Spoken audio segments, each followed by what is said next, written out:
കണ്ണൂരിൽ വാഹനത്തിന് സൈഡ് നൽകുന്നതിനെ ചൊല്ലിയുള്ള തർക്കത്തിൽ വയോധികന് ക്രൂരമായ മർദ്ദനമേൽക്കേണ്ടി വന്ന 2 യുവാക്കളാണ് വയോധികനെ മർദ്ദിച്ചത്.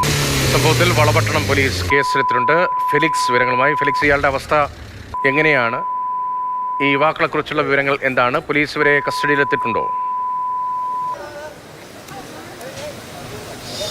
രതീഷ, ഇത് കഴിഞ്ഞ ദിവസം വൈകുന്നേരമാണ് ഈ സംഭവം നടക്കുന്നത്.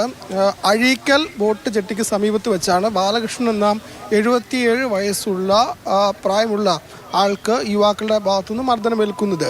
ഈ വാഹനത്തിന് സൈഡ് നൽകുന്നതിനെ ചൊല്ലിയുള്ള തർക്കത്തിലാണ്, ആ ഒരു വിഷയത്തിലാണ് തർക്കം തുടങ്ങിയതെന്നാണ് നമുക്ക് മനസ്സിലാക്കാൻ കഴിയുന്നത്. പിന്നീട് അവിടെ വെച്ച് ഈ ബാലകൃഷ്ണൻ എന്നയാൾ തെറി വിളിച്ചു എന്നതാണ് ആ യുവാക്കൾ പറയുന്നത്.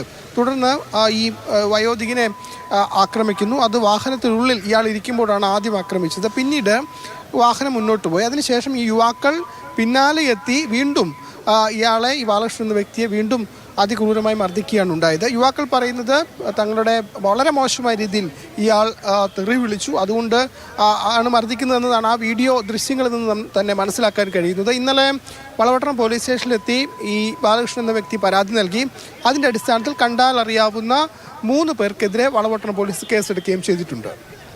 വാഹനത്തിന് സൈഡ് നൽകുന്നതുമായി ബന്ധപ്പെട്ട തർക്കത്തിലാണ് ഇങ്ങനെ ഒരു ക്രൂരമായ ആക്രമണം ഒരാൾക്ക് നേരിടേണ്ടി വന്നത്. വളപട്ടണം പോലീസ് കേസെടുത്ത് നടപടികളിലേക്ക് കടക്കുന്നു.